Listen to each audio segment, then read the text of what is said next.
Hi everyone, this is the third video I've put out they're basically called an audience with Matilda. And the one I put out on Friday the 13th of May 2 weeks ago is the one you need to go and refer back to and just watch the first few minutes because it'll explain about who Matilda is, my relationship with Matilda as a guide and a lot more. And it'll put this video into context for you, especially the introduction about how various people have given me questions for her to answer and how that might relate to you, which is really important. So forgive me looking down because I've got them all down here, but I'm going straight into some more questions this week. So Susan R. So this is yours, Susan, that you've put forward. And you're saying it's about stepping forward. And what one step does she suggest I do to go further along my path? What one step? So Matilda for Susan.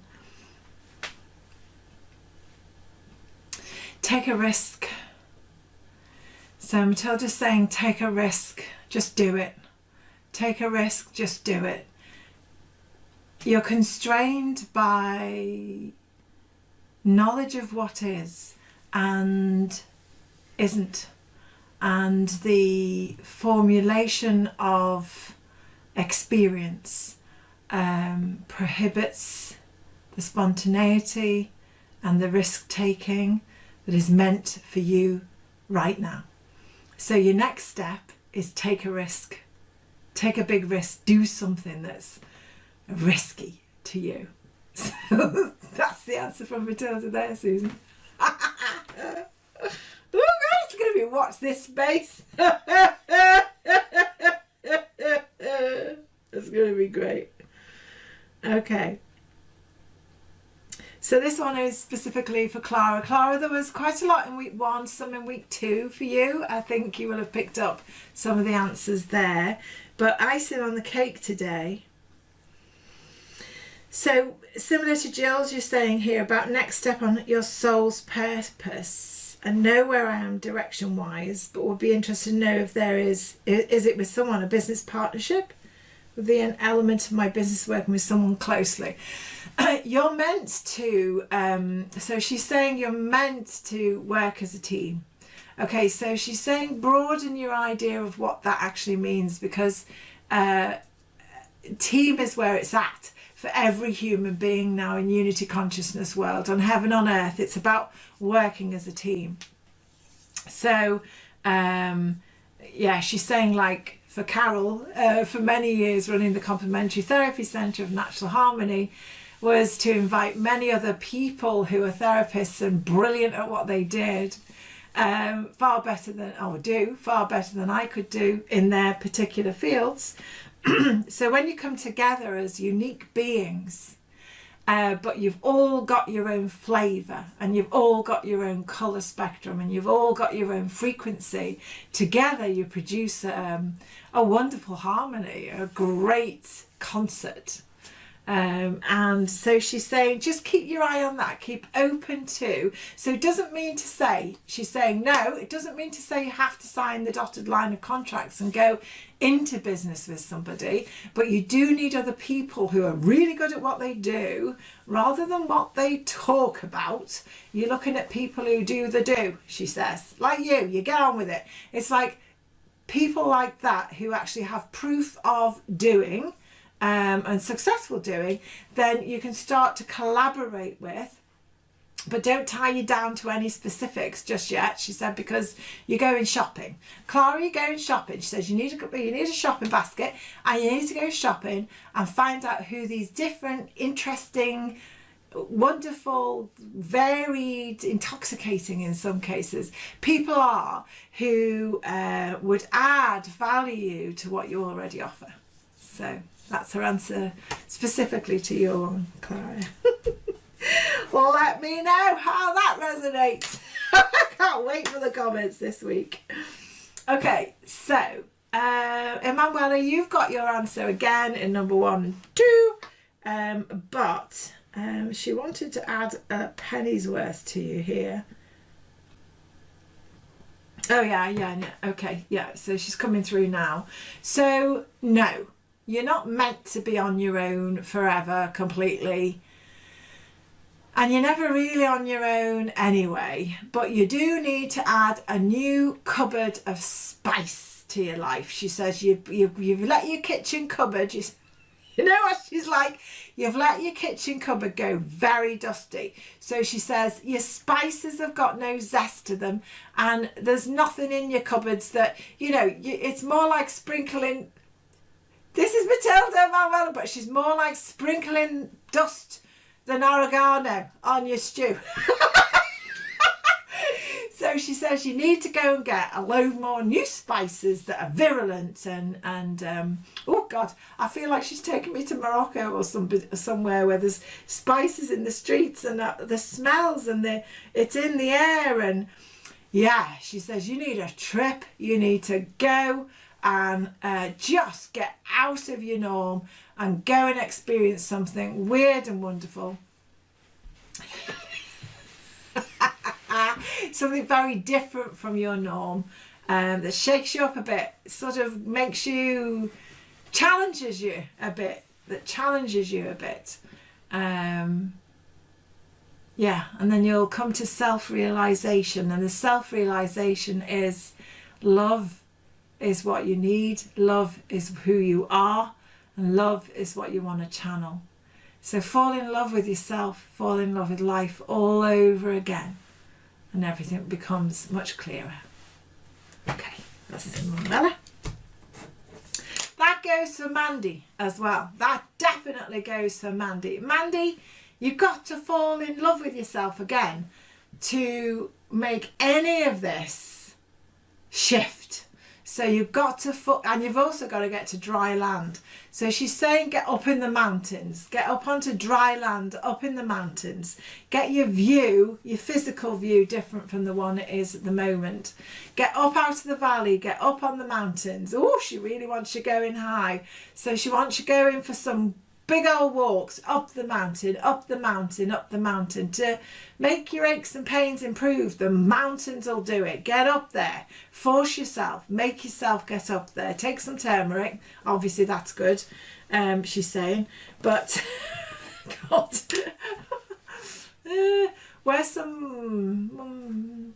yeah, okay, that's like, quartz crystal. Wear some quartz crystal.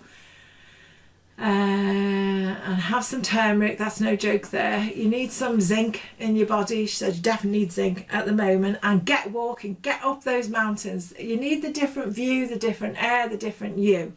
So answering your question from the you that you are today will give you the answer that you actually expect, that you've had for the last few years. Whereas if you change you again into getting more energy going, getting more momentum, and looking from a completely different physical landscape, that will totally and utterly blow it out of the water, and you blow it out of the water, and then you can see more clearly. Okay, darling, that's for you, Mand. Okay, Chris G, she mentioned you sometime or other, I can't remember when, in what way, but she wants to address some icing on the cake stuff here. So Chris was asking about, any information on her healing journey. Okay, so that's what the question was. And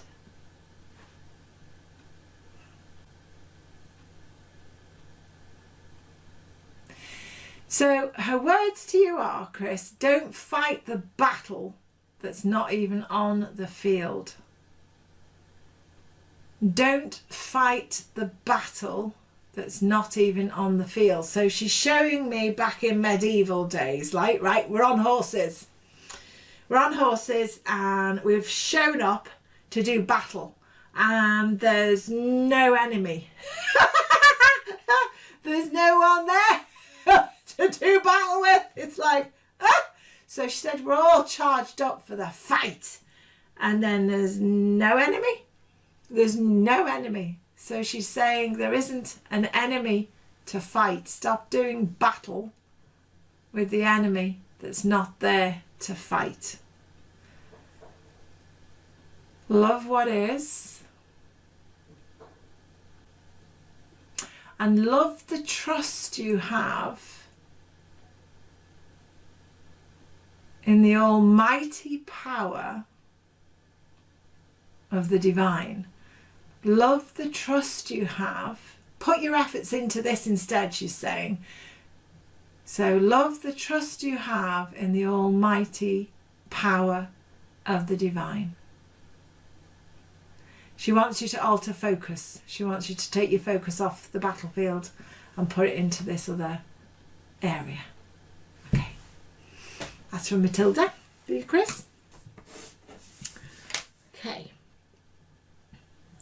So Jill, you talked about, you wanted to know about your soul purpose, I think, from memory.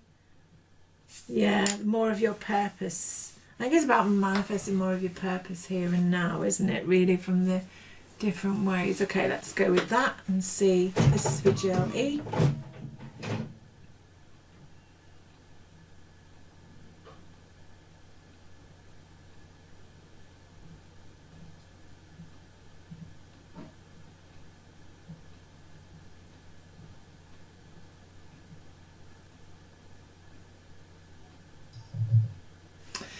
Yeah, so Matilda's advice is stop tiptoeing. So she says you've started to do more stuff.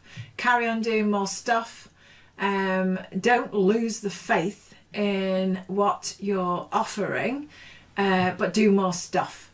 She says it's time to really turn the music up of the environment that you're in and really have a good jive and a jig around the place, rather than just dipping your toe in the water here or dipping your toe. It's like she's saying there's something in you that's holding something back, like there's something in you that's concerned, worried, frightened of really going, whoa, and really shouting from the heavens and putting your flag in the ground and saying, this is what I stand for and this is what I do. So like it or lump it, because I'm enjoying it and I'm standing for this. So she says there's still some hesitation. There's hesitation in your offering. There's hesitation in the knowing. There's hesitation because you've got all of the knowing. You've got all of the parts of your ingredients to make your favourite meal. You've got all that going, but you get frustrated, and frustration is the thing. Frustration needs to be turned into beautiful, loving acceptance. Not giving up, but beautiful, loving acceptance that this is right and it's part of the journey to the fulfillment of purpose. She says you don't want to be in a rush, you know, none of you. A few of you have asked about soul purpose, and Valerie as well. You don't want to be in a rush to get to your soul purpose. Once we've got to fulfilled our soul purpose in life, we generally need to start another one.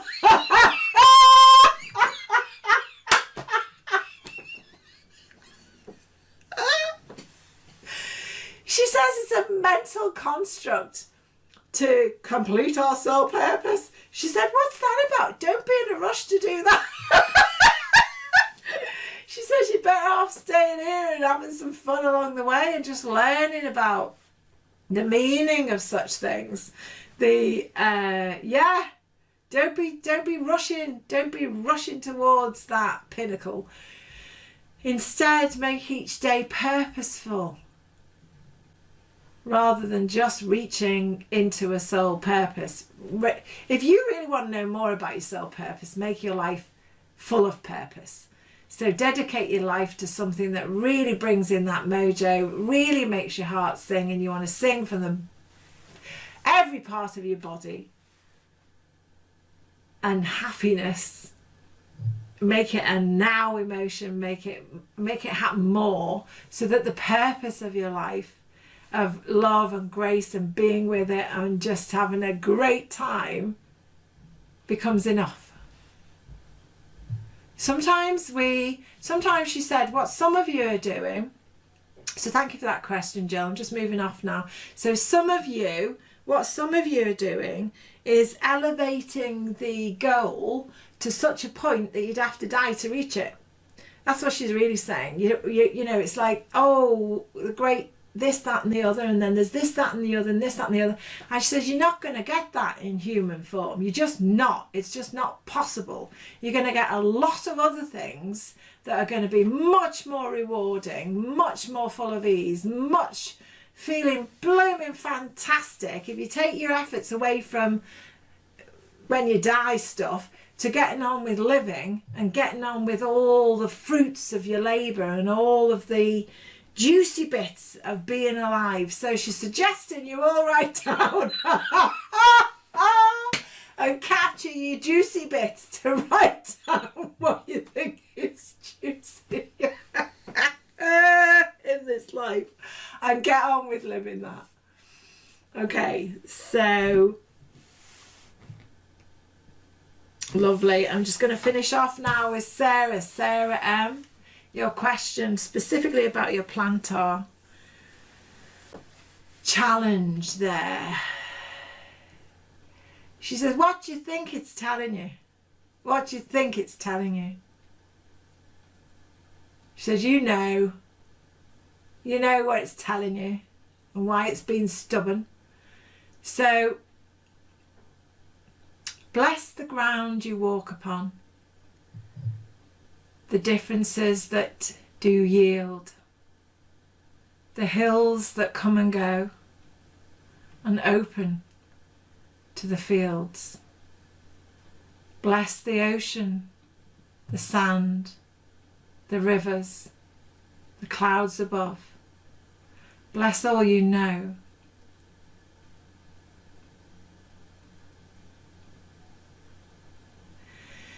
Do not rush from one to another, to another, to another, and weigh heavy upon this land. Lighten up your load. Lighten up your load. The load that you've been given you can carry dead easily. You're making it heavier than it needs to be. Lighten up your load with perspective and truth. And trust more than you've ever done before that all is well. Just stay in your truth. Okay, Sarah. Lots of love, everybody. I hope you've enjoyed these audiences with Matilda, and if you're interested in me doing some more, then let me know and we can see what we can do. There are other audiences with other beings as well that I'm sure would like to share their presence with you. And Matilda's always up for it if you're up to receive it. Lots of love, everyone. Bye for now.